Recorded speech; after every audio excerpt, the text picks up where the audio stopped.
It was traveling, come down around this valley, and the hill was kind of huge hill there, and just a tree here and there, and I mean, it had little tankers was in there, and we come down there. I've never seen one tank destroy another tank of its own. So we was there, and we were kept on top of the hill, and then this tanker, here come these guys down carrying their helmets and had the rifles just running off that hilltop, and it's real smooth. You just see everything, and they had this tank sitting up there. Here come a tank coming down the hill backwards, and as he came down, he started firing, and he set that thing afire, set their own tank afire. I thought, well, this is not kind of bad situation, but I found out later, tankers said they was destroying their tank because the Germans would get it, see, up there, and they put a shell or two in it to disable it, you know. Anyway, so anyway, I come up there and went up this tree, and the guys just got scattered around there. Anyway, I was standing up behind this apple tree, and this guy up on the hill there in a hole. He's 100 yards or more away. And so, anyway, pretty soon I looked down, I just had got the around, and something hit me on the leg. Looked down, and the guy was right between my legs down there, laying on his belly, looking around the tree. Man, so this is kind of going to be a little congested here. So anyway, next thing I looked down there, he disappeared, just out of clear air. He left. So in a few minutes, I never did lay down, I just stood up all the time. So a few minutes, right, here come a guy up behind another GI, and he had a whole gob of bandoliers, you know. He throwed about 3 or 5, or more than that, 5 or 6 down. I said, man, I'm not going to be here that long. And so anyway, so I just started shooting at that guy, and not much action. Couldn't get no action. And he'd maybe shoot once in a while out, but he wasn't too aggressive. So finally, my rifle quit working on automatic, you know, and I'd have to lever it. So shot that way for a while, kept shooting that way, and then pretty soon I got in there, and just about the time he surrendered, that thing, it quit shooting completely, and the trigger had broken that sear spring on the trigger, and it just Hanging there, huh? It's hanging there, no action. So anyway, the meantime, this guy come out, and I motioned him, come on to me, you know. So he's trotting down there to me, he wasn't getting pretty close, you know, and I looked over there, and there's them 3 or 4 GIs down there. They motioned him, come over this way, you know, come over there. Or he saw them, you know, there's about 5 of them and 1 of me, so he went to them, you know.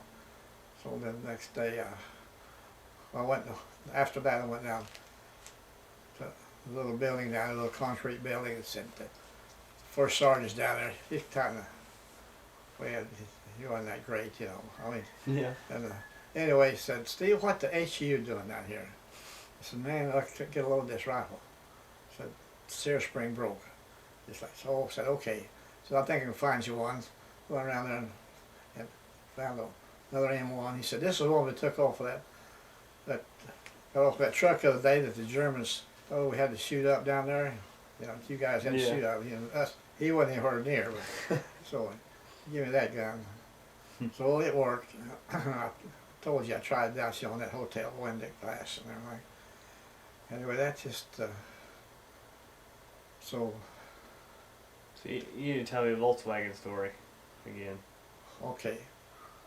So you were walking down the road. Oh yeah, you talking about when I got the money? Mm-hmm. Okay, yeah. I was in there. I tried that rifle out there just a few days after that, you know. The painted glass up on the 2nd floor. When it worked perfect, just knocked a V out of that just like it wasn't there. So I looked over there, and these 2 little Belgian kids over there, they wasn't very old. I mean, they probably 17, 18 years old. So they looked over, and this Volkswagen had a trunk up on it, you know. And so they had a box. They kept throwing it against the ground, and that cobblestone, and then they pick it up again and down again. It wasn't making much progress. No progress. So by the time I got over there, the next time I went down, it popped open. Walked up there and they loaded with brand new 50 franc notes, French stuff. So anyway, I walked up there to them and they're going to half it, you know, and so then they third it.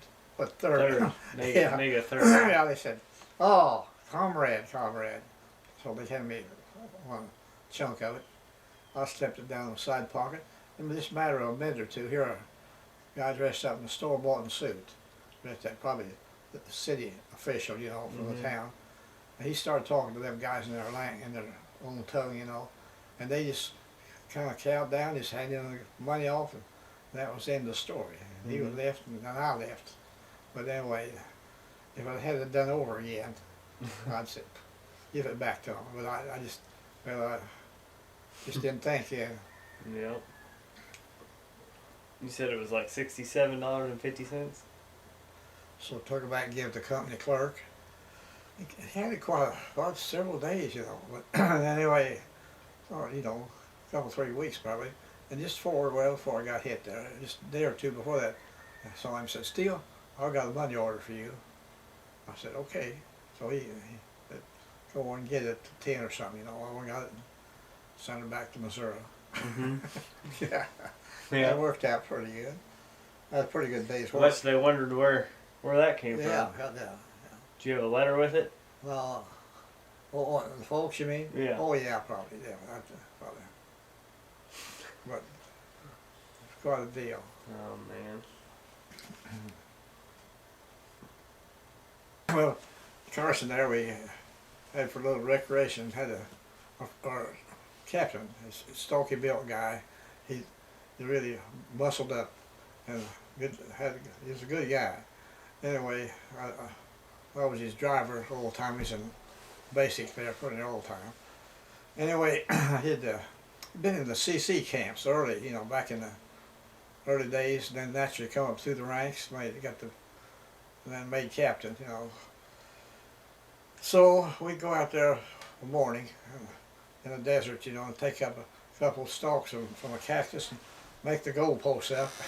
And so I had a lieutenant there. He was a bayonet instructor, and he was kind of he wasn't quite as desirable as he should have been, but mildly.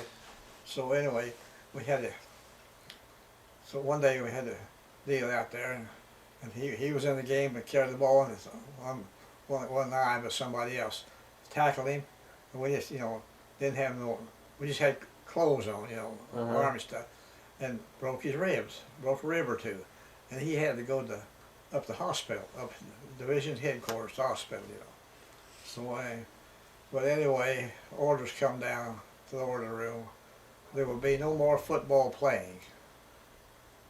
It's, you know, that's against regulation.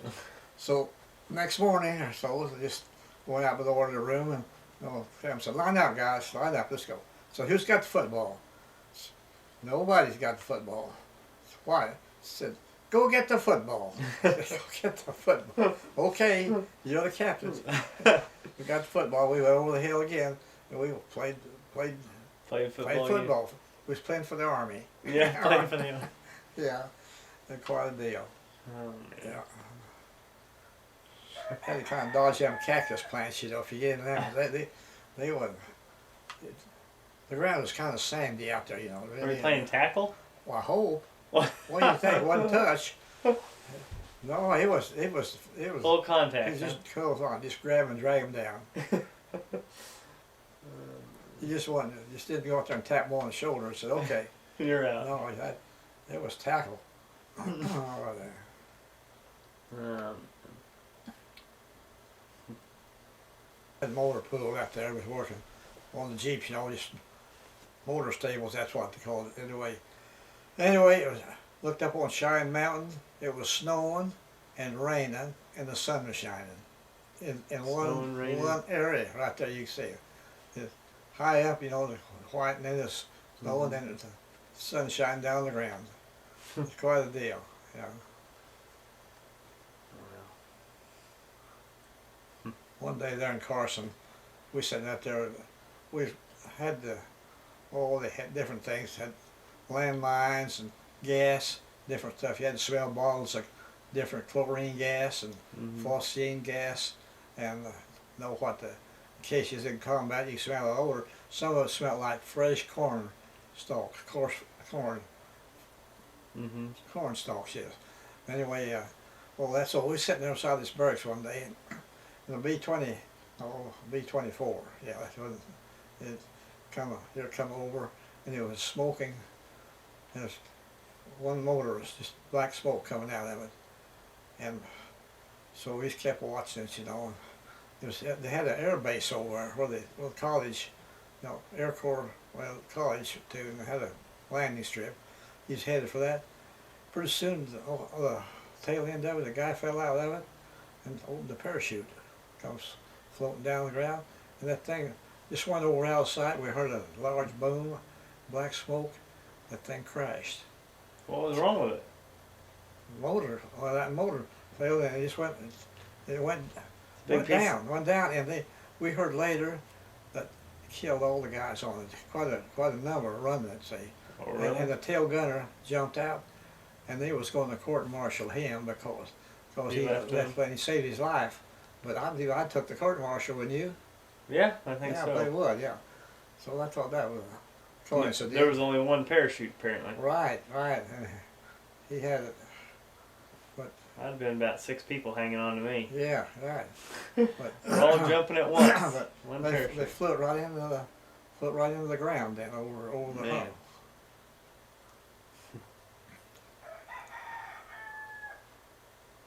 One particular day we went up on the mountain on a Jeep convoy. The guys riding with me and I was driving to the rig and going around a curve up there. And so here come a porcupine right down the side of the road, going up the hill. And the boy said, "Steele, run over him, run over him." I said, "Heck, I'm not running over him, he'll puncture my tires." Yeah. He's trucking on. That's the only time I ever seen a live porcupine. Run over. Yeah. So we got up there one day, we went up there just on foot, you know. Troops went up on the and they said, "Don't drink the water. Don't drink the water." It's coming down the side of, just off from the main trail. And it was, you know, just water's coming down through this, perfect. So we got down there, the guys filled their canteen up, laid over the belly, drinking the water and everything. You're not supposed to, don't drink the water. And we said, move out, move out. We moved up the hill, not more than a half a quarter or less, and there's a whole group of pack mules standing right in the water. Pack mules. Artillery pack outfit. And probably using the restroom in the water. Oh, I'm sure. Yeah. That water tastes pretty good though. Oh. Bubble down through there, you know. No telling what was higher than that. Yeah. Yeah, that was quite a deal. You have to live and learn, don't you? Yeah.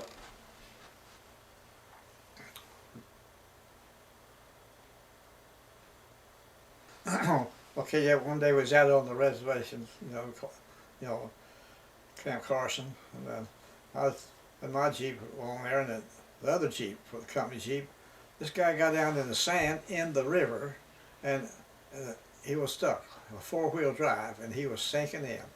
So he called for me to bring my Jeep and pull him out. So I backed down there and got out and took my mud chains and hooked it over, you know, the back bumper, hooked it on him, and I just did the process of giving the, I hadn't even tried to pull him out yet. About that time, I heard the guys on the bank said the deer, said, "Get your bayonet, there's a deer coming down the bank this way." And some guys had chased it. So I got out and grabbed the rifle, put the bayonet on, and the whole, there's several guys.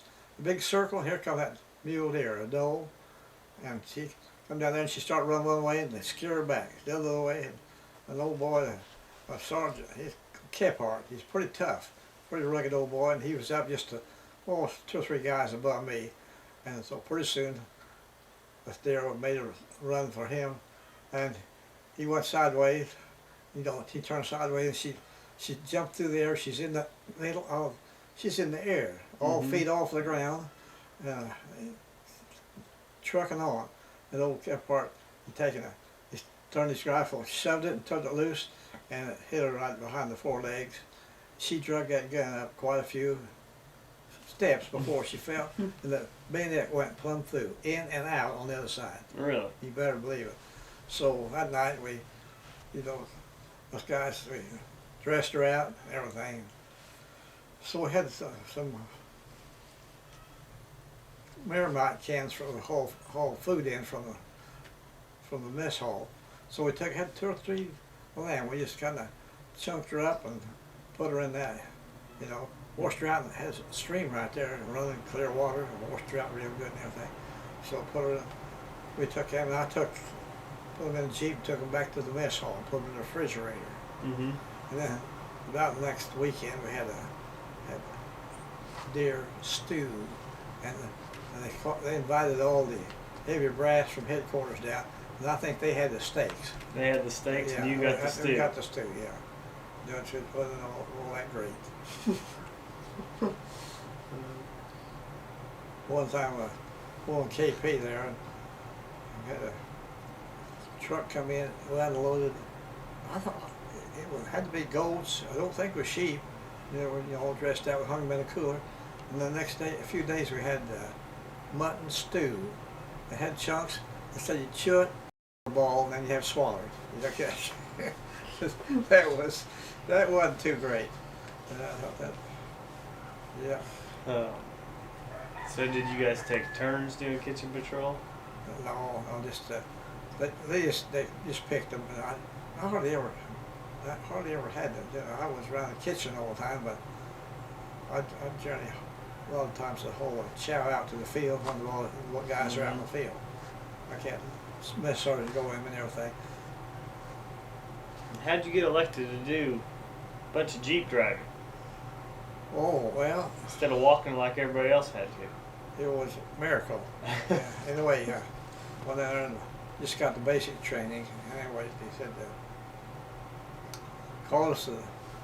They're going to check on one truck drivers. Go over to the orderly room. Then we had to go down to the other place, down to the motor pool. Go down there. And so some guys, I forget what they said they drove. But anyway, so they asked me, said, "Have you any driving experience?" "Yeah, sure have." I said, "Well, what have you drove?" I said, "Well, my dad worked for the lumber company, and I drove a lumber truck." And that started, okay, so that got me inside. Mm-hmm. But anyway, The lumber truck, huh? yeah, they had a Dodge truck here at the lumber yard, and it was a flatbed, of course, for lumber, and it was a cab over. You've seen them around. I don't see them much anymore, but you'd step up and use up over the motor. The motor's right down here beside that, Mm-hmm. and you sit right out over the front of the bumper. Oh, I know what you're Cab, talking you know what I'm about. talking Yeah. about. You see different companies have them like that, Yeah. Yeah. Few and far between. Yeah, but it's kind of unusual.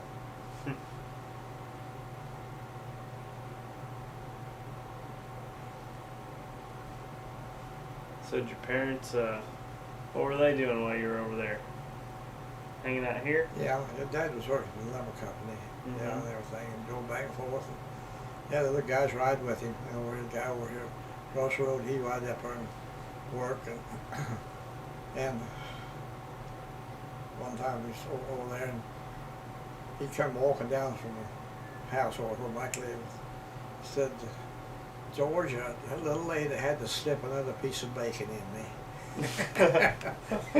Well, like, The- one more piece of And bacon. then he'd get off work up there, and Dad worked at Jan's Lumber. He'd come down, Dad'd be ready to go, and he'd come down. He said, "George, that clock up at the tap room was slow?" "Yeah, that tap room, that's what made me late." Mhm. Yeah, that's quite a deal. Yeah, They're at the tap room. I probably, so it's been slow.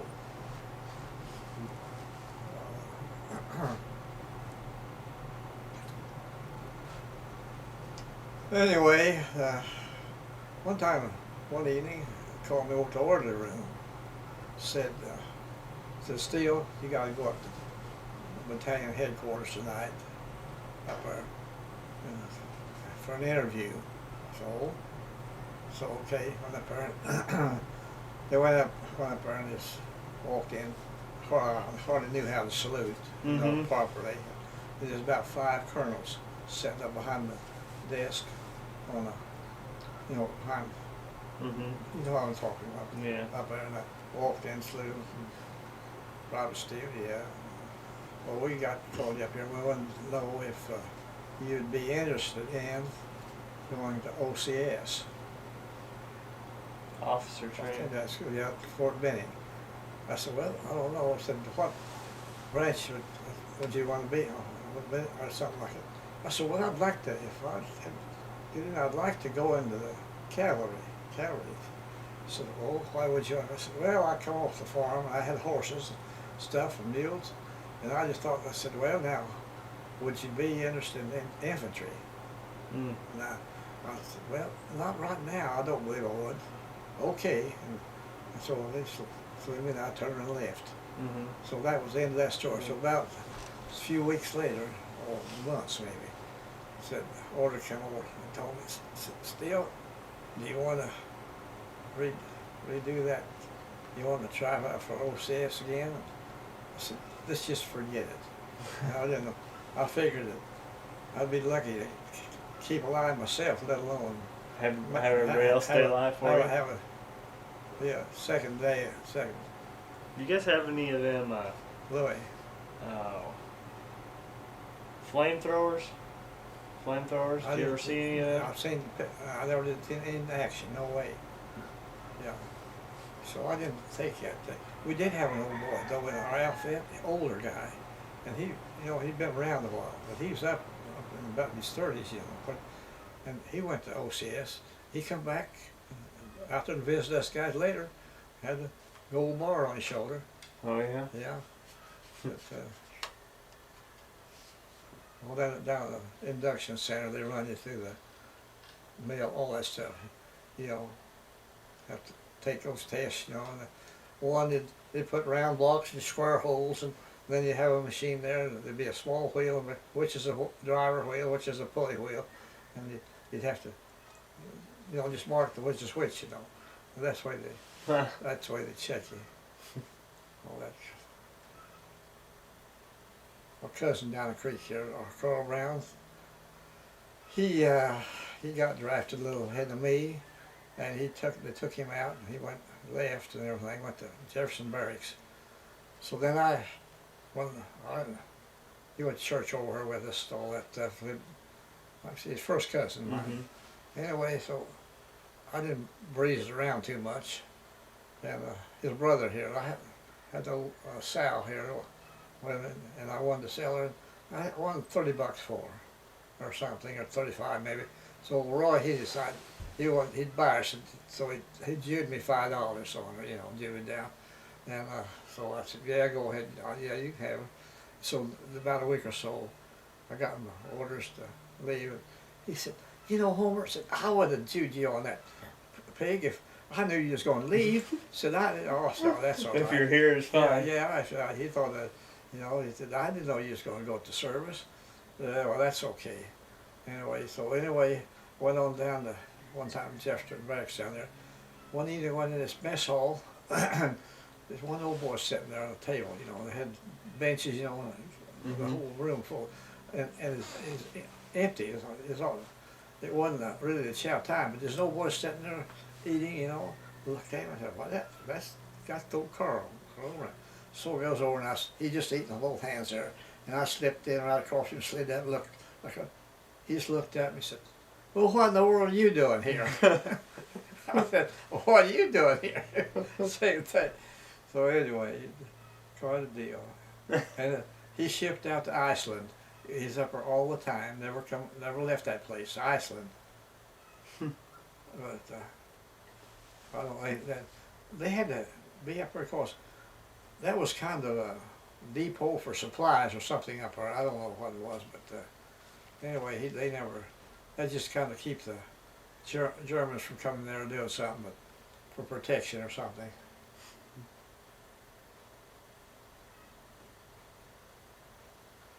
they issued us one day, just hadn't been that long. Here come the guys in with the truck, and it's loaded with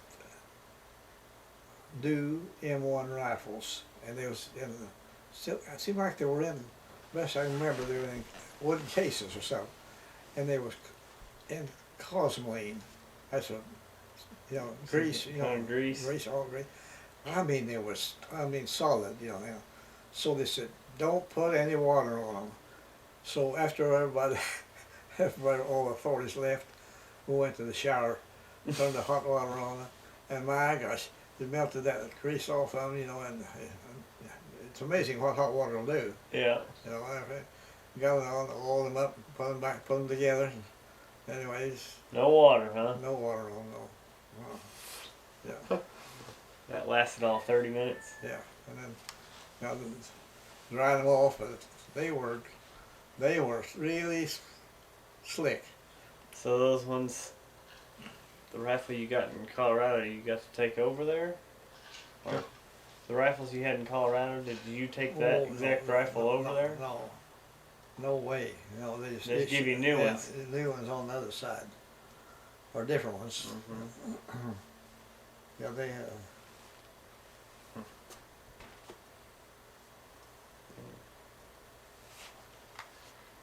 When we left Colorado, and left California, went to the East Coast, Fort Meade, Maryland. We had to go through the obstacle course, crawled under barbed wire with a machine gun shooting over us, and then I even shot a bazooka.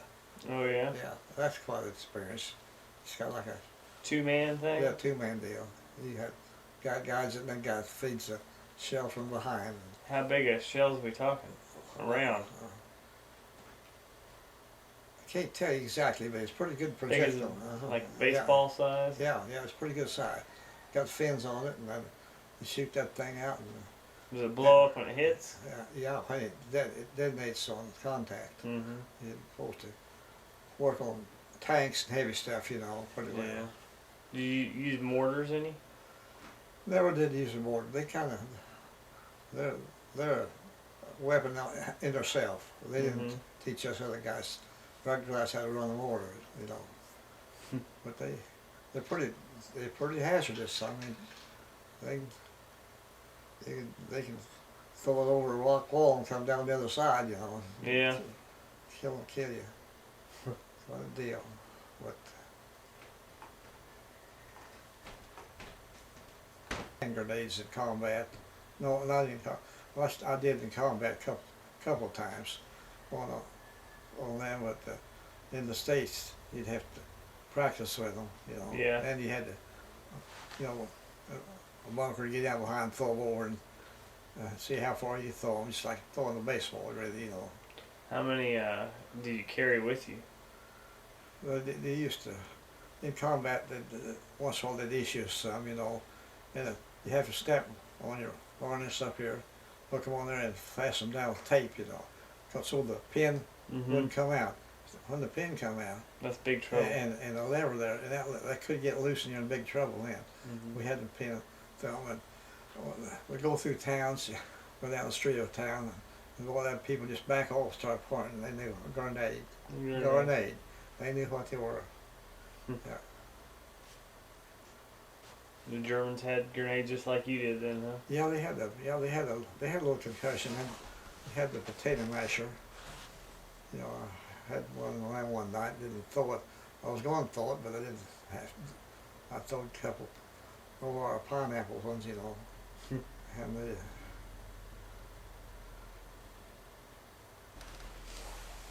testing gas mask and the gas tents. That was an experience. And they'd have a tent, a solid tank, airtight. Right. And they'd have this I don't know what kind of gas it was. Probably just nothing too dangerous.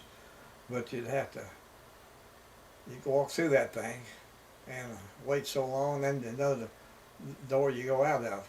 But then you'd have to pull your gas mask off and air it out, And but you can smell that stuff, boy. It'd get to you some, but not enough to. Yeah. Just enough But, to make yeah, your eyes water. Yeah, yeah.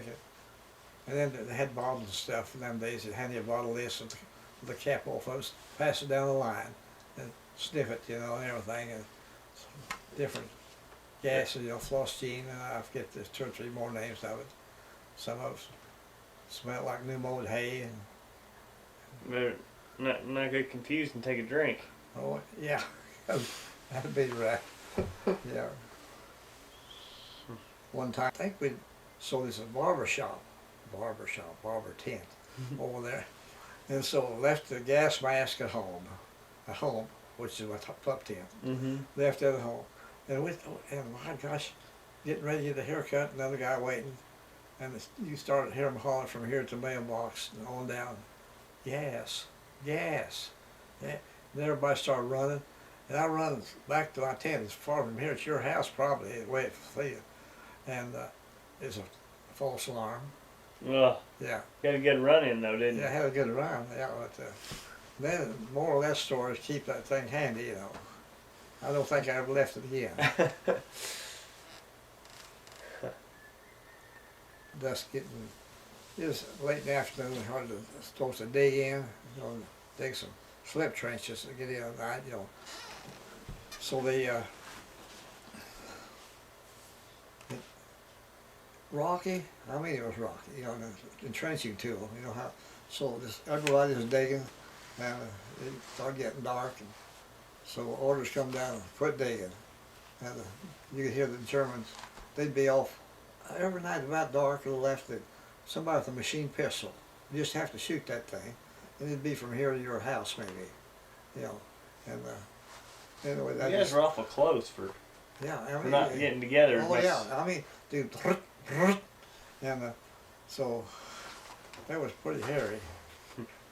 So anyway, the order come down. We lay down there, said, quit digging, you know. So we lay down the hole. It wasn't very deep, you know, gravelly and rocky, about that deep. And it didn't have no side on it. So lay down the face. Just had to lay down. First thing you know, the water started coming down the face. Right down, just coming down. Got up, went over to the fence and cedar tree. You know, they had cedar trees over it. And I got up under one.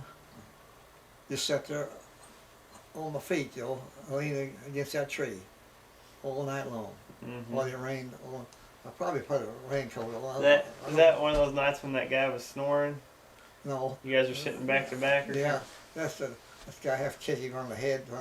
That was the place where, just after where we had to go across this flat ground to where the Jerry's was, you know, where the Seaford line, on this flat pasture land right there. That's when we had a deal, had a telephone wire run out there.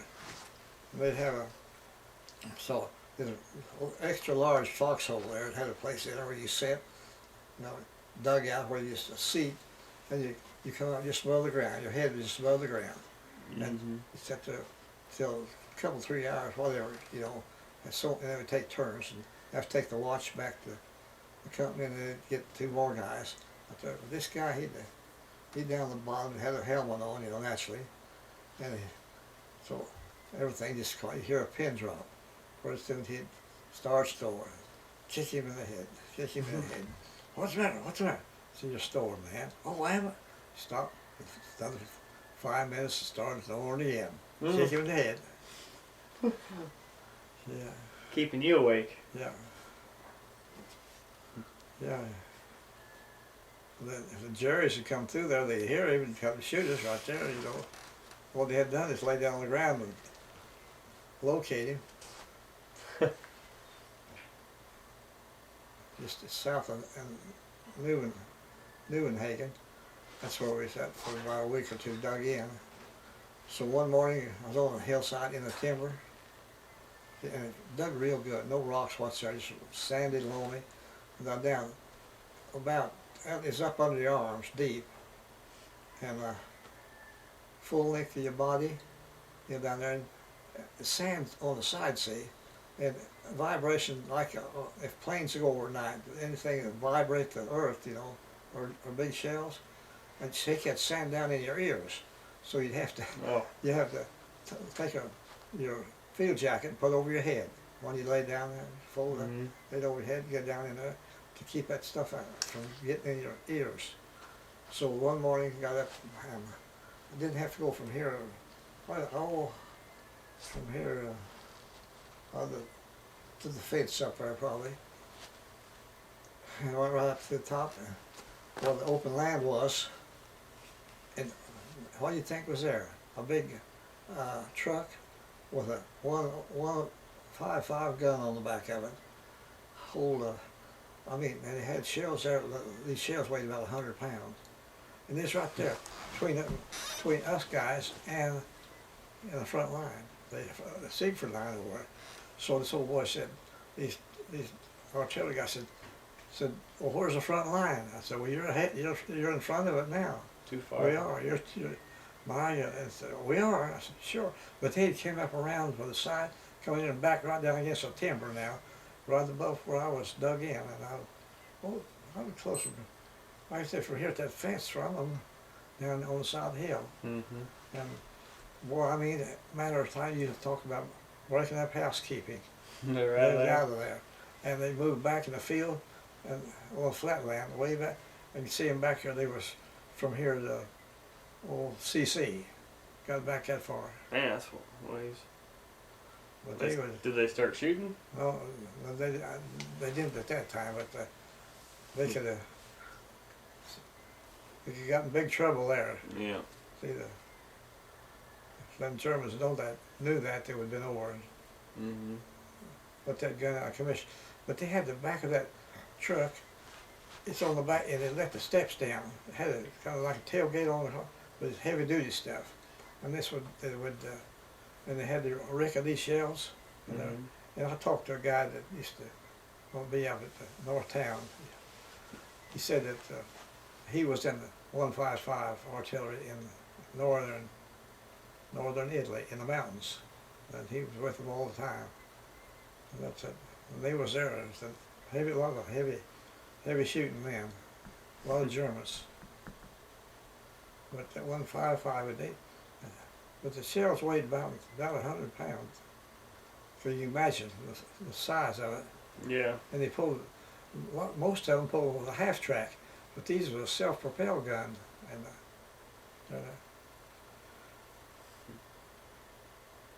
they had one time there in New Hagen, we went out there on the edge, just not too far from where we picked up this footbridge and took it down there. Went out there one day, and they had a big gun dug in the ground, like a footing for a house. Big enough for set a house over, like a basement deal. Mhm. And that gun was down in there, and it had a barrel on it.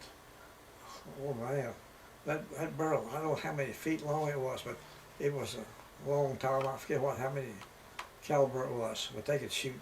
They could shoot for miles. And we never did hear it shoot. And they come in there and dug that thing in. I don't know what, they didn't have no backhoes in. They had to probably dug it by By hand. hand. They had it down, you had to go down in the steps to get in there to it. But it was a huge thing. And one time over there, they had a gun the Germans had on railroad cars, flat cars, Mhm. and it shoots for miles. And they call it a screaming Mimi, and it's supposed to demoralize us guys, And go through, you can hear it going through there.